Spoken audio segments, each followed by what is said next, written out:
Assalamualaikum kepada semua. Hari ni saya nak main cat pada motor saya. Dan dah lama pudar. Ni saya beli Pro DIY kit. Ada orang kata semua kalau motor yang pudar tu kalau pakai ni boleh hitam, nampak baru lah. So kita nak try pakai benda ni bagi nampak macam baru. Motor tu pun dah lama, nampak macam tak handsome dah. Kalau pakai ni nampak handsome lah kot. Beli ni dapat free gift. Ni dapat free gift lah. Saya glove. Ni sarung tangan, kain, span. Ni macam glove plastik selotip. Saya beli dekat Shoppe. Okay, kita tengok performance dia.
Ini saya buka raga. Buat kat luar hujan kan. Buat kat dalam lah. Tinggal raga, yang lain dah siap lah. Tangan sampai hitam. Alang dah hitam, malas apa pakai sarung tangan. Okay, kita mulakan. Kita mulakan operasi mengecat-ngecat. Dia punya pudar ni. Pudar letak. Dah sit ni.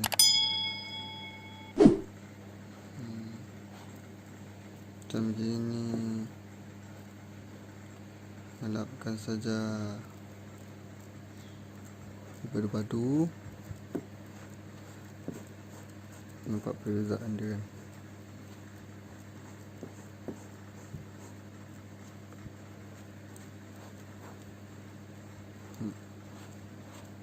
Nampak lain kan beza kan. Nampak berkilat tu.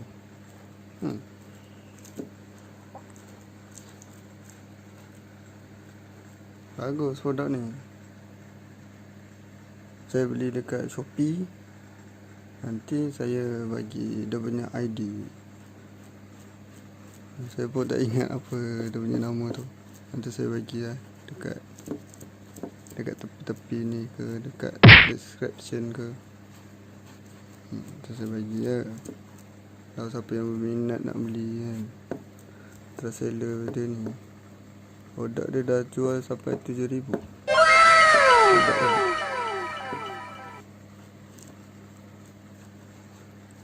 Puas hati lah dengan dia punya ni. Free gift pun banyak. Okay, sampai sini sajalah kita punya video. Nanti saya nanti saya tunjuk yang full punya, yang dah cantik punya, yang dah siap berkilat-kilat, dah handsome semua. Saya bagi. Jangan lupa subscribe, komen dan share. Assalamualaikum.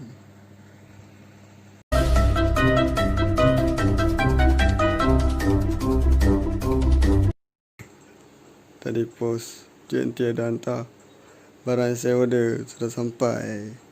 Nak tahu apa? Nanti kita buka. Okay. Tengok apa ni barang dalam.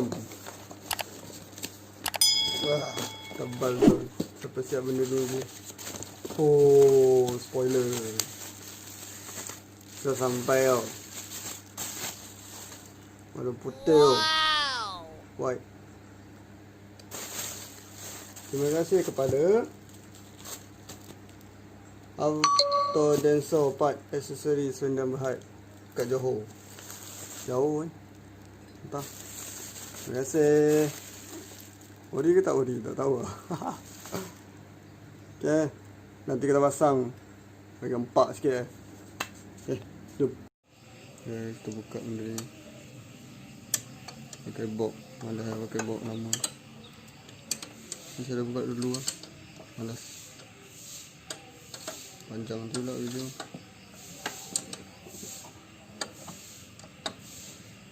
Payah sangat nak buka kamera dah. Lama buka. Berapa tahun dah.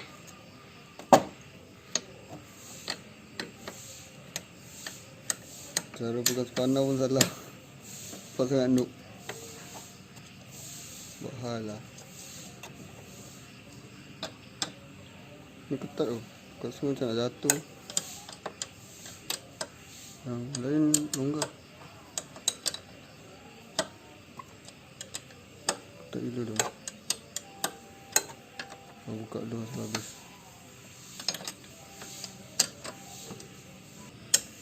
Ni tunggu pisang ke? Tak apa. Stop dulu. Kita dah siap.